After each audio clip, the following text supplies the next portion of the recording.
What advice would you give the teachers present here today for their exchanges?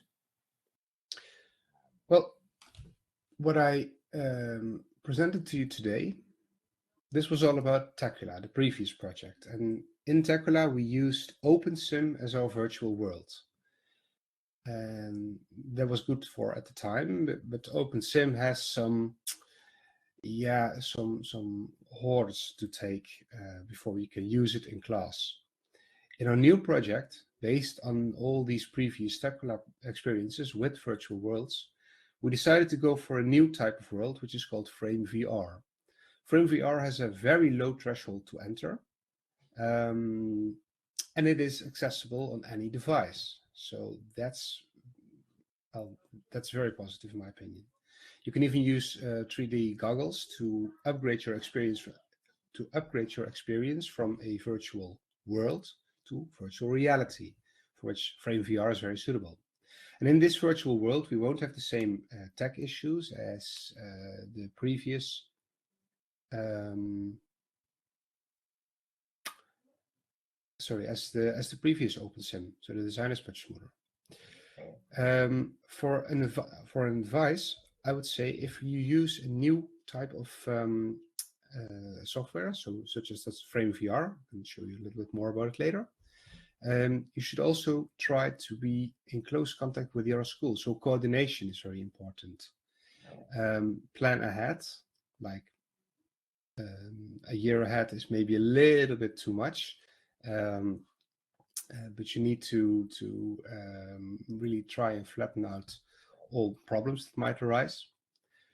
Organize the task in 3 phases, as I did before, with the pre-task, the main task, and the post-task. That's important, so that the students also know what to expect and what they're supposed to do, and also what they do with the information afterwards.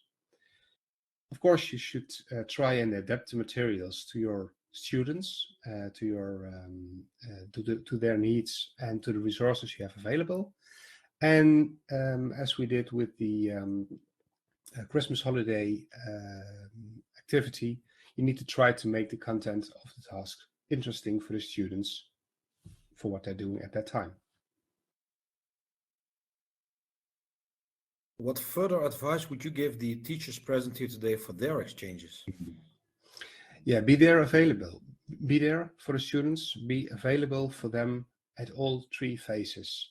I was mostly there during the in the virtual group, which was good, but there were occasionally a few questions from the pre-task, post-task group, and if they are stuck, they don't have any other students that were supposed to help them.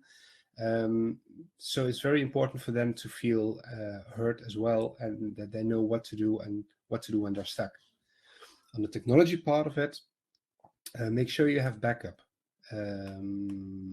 If you're a tech-savvy teacher, you can be your own backup in solving technological problems, but I would advise you to have a tech guy on your phone at all times, maybe even in class during setup, so that things work smoothly, so that you can really enjoy the experience, the process, and not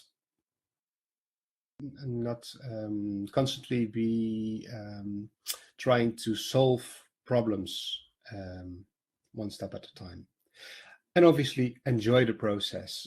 You will make mistakes, they will make mistakes, but as my student told us earlier, you can learn from your mistakes. So enjoy the process, enjoy being in a virtual world, enjoy your students speaking with each other, laughing with each other, exchanging information with each other, and learning about other cultures and using your language.